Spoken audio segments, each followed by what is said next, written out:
If you are learning Kubernetes theoretically, you cannot understand Kubernetes.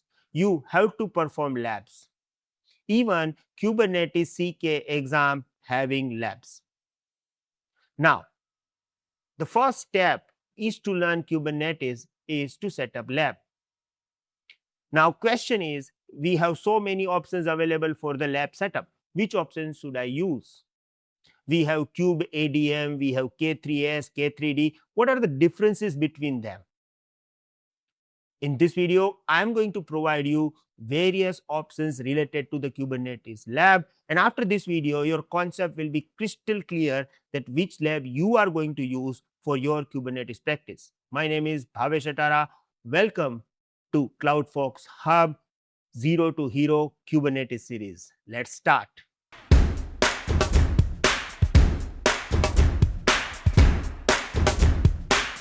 Topic name is Kubernetes Lab Solutions. I'm going to start with first option. The first option is kubeadm. kubeadm is official tool to install Kubernetes.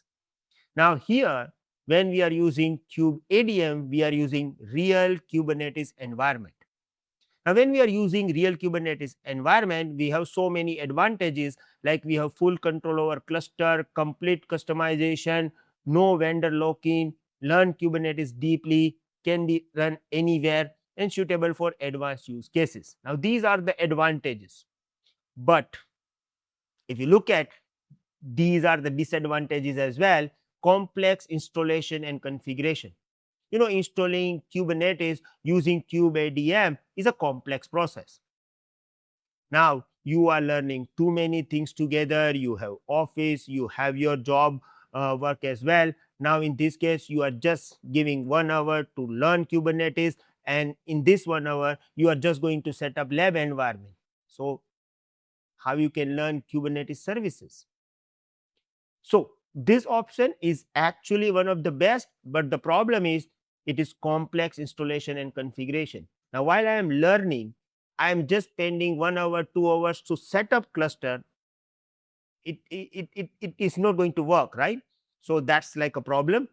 You manage everything. Here you are managing everything, your master node, your worker nodes, and if one of the component is not working, you cannot practice.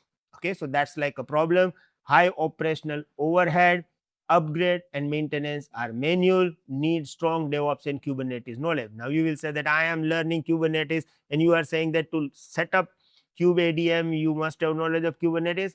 So that's not a reasonable thing, right? Now there is another disadvantage as well. If you are going to use this option kubeadm, then if you have laptop and virtual machines, you have to create 3 virtual machines.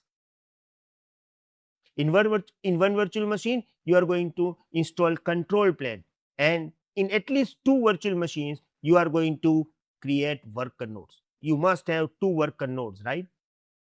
So setup is complex. You must have proper resources in your laptop. You have to maintain 3 virtual machines. One virtual machine works as a control plane, another 2 virtual machines works as a worker node. Now this is kind of disadvantage of using kubeadm.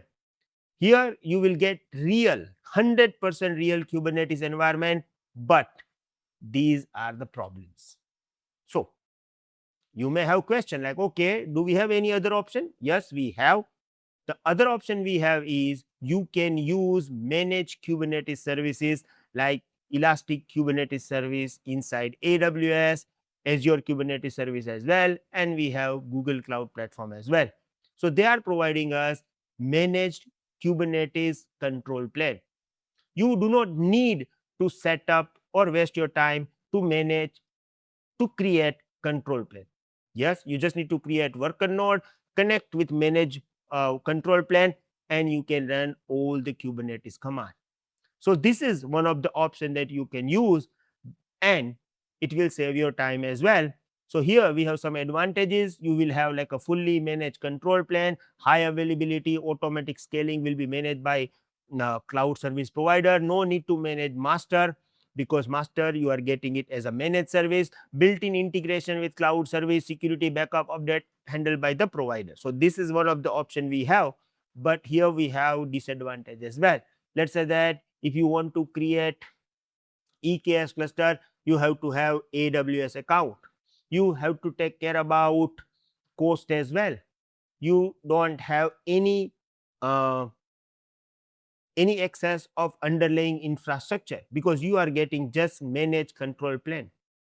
And according to me, the biggest problem is cost.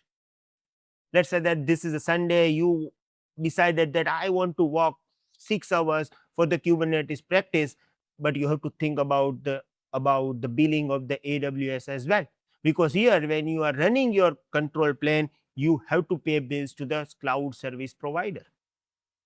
So yeah, definitely it is saving our time because we are getting ready to use control plane, but these are the problems that we have. Every time we need to delete everything, then we are creating again for the next practice, because if everything is running inside cloud, we have to pay cloud bills.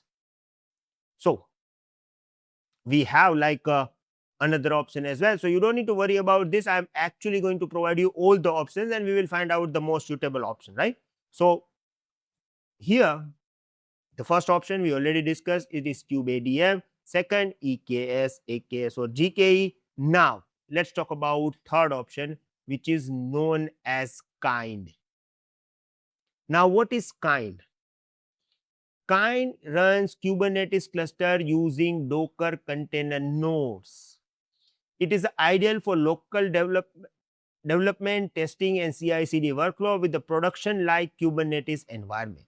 Look, the idea of kind is, let's run Kubernetes inside Docker container. So you are running real Kubernetes environment, but your control plane and even your worker nodes are actually running inside containers. Now you may have this question like, what is advantage? If we are going to run Kubernetes inside container, what is our advantage? Okay, let me explain you. Look, if you use kubeadm, here we are running real Kubernetes, but it is running inside virtual machine. So in the kubeadmin, if you want to create multi-node cluster, you must have at least 3 VM. 1 VM for control plane and 2 VMs for 2 worker nodes, right? So you must have 3 VM. Why? Because you are running or installing Kubernetes on a virtual machine, right? But if you are using kind, you are running real Kubernetes environment for sure, but you are running control plane inside Docker container and worker nodes inside the Docker container as well. So you just need 1 VM. Inside 1 VM, you will run control plane and 2 worker nodes. Everything is running inside one virtual machine. So you don't need to create multiple virtual machines, right? So you just need to maintain only one virtual machine and you are getting actual real Kubernetes as well, right? So here we have some advantage, easy to install and use because we have only one virtual machine. Inside this, we are installing control plane and multiple worker nodes, run Kubernetes in Docker container, fast, lightweight, production like Kubernetes environment, great for a local development and testing, CI/CD plenary, support multi-node cluster, and easy to reset and create cluster. Not for production use, require Docker. You have to have Docker, but it is not like, I'm not considering as a disadvantage. Limited to the single machine, I'm considering this as advantage. Less control over underlying infrastructure. Performance overhead on the Docker container. Now this is actually one of the things that we need to consider. Look, here you are running full Kubernetes environment inside one virtual machine. In this particular virtual machine, you have your control plane. In this virtual machine, you have your worker nodes as well. So this virtual machine must be very powerful. At least 16 GB RAM you have to provide, and you have to provide proper cores of the CPU as well, because here when you are using kubeadm, you are creating 3 machines, but they have separate control plane and worker nodes. Here everything is inside one virtual machine, so we have to provide all the resources to that particular one virtual machine, right? So here you can set up environment, but you must have one very powerful virtual machine. Inside this you can run your uh, control plane and multiple worker nodes, right? So if you have one proper machine, you can go with this particular option. Now if you have like a very normal machine, and still if you want to perform practical, you want that, okay, I like to perform all the labs, we have this option as well. So let's explore another option known as k3s. Now what is k3s? K3s is a lightweight Kubernetes environment. It is certified by CNCF. Okay. K3s is a lightweight certified Kubernetes distribution built for edge IoT resource constrained environment. It is packaged all the Kubernetes components into the single binary under 100 MB. See, K8s, right? It's full Kubernetes environment. kubeadm is giving us this environment, but we don't have the resources to run this K8s. So in this case, we can run lightweight Kubernetes 90% practical we can perform using K3s. 90%. For 10% we will use real environment, but if we are going to use K3s, it is good idea because it is going to solve our resource problem.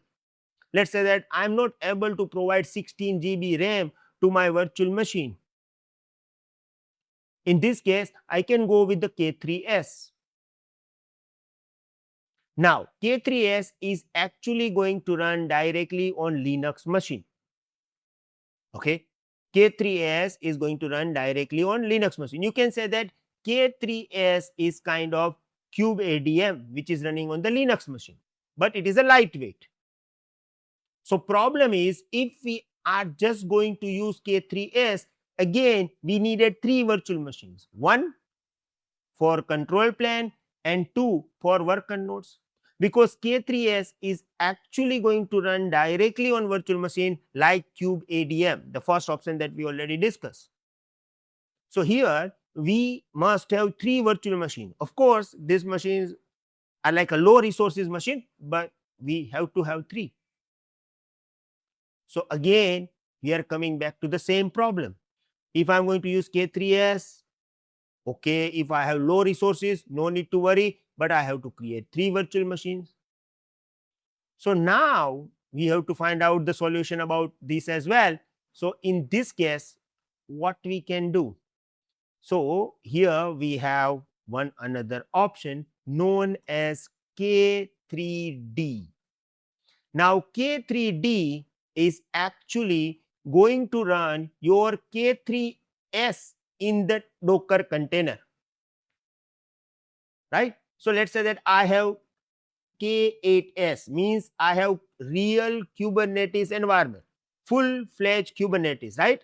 K8s, and I want to run this inside Docker container. I can use kind, right? So if you want to run full Kubernetes inside the container, you can use kind. Now if you want to use your lightweight K3s inside container, you can use k3d. So in simple word, I can say that kind is used to run Kubernetes environment inside container. Same way, k3d is used to run K3s environment inside container. Now you may have question like, what is the advantage of using this, right? The advantage is you can run K3s inside single VM. We will use k3s and we will run this inside container. So in one VM, we will install control plane and 2 worker nodes. All these are running inside virtual machine. And we are using k3s, which is lightweight Kubernetes distribution. So we don't need more resources. Even though if you have only 8 GB of RAM for your virtual machine, you can run this environment very easily, and it is actually good choice. And as I explained you earlier, we can perform 90% of labs for Kubernetes in this particular environment, and we needed just one virtual machine with at least 8 GB of RAM. So now everybody having this, and it is easy to set up, and you will get proper speed as well. Okay, so this would be the great choice. We are going to use k3s lightweight Kubernetes version, and we will use k3d to run this lightweight Kubernetes version inside Docker container. Okay, now there are some people who may ask this question, like, okay, that's very good, but can we have like any other option? Like, I have very basic level of laptop and still I want to practice this. What should I do?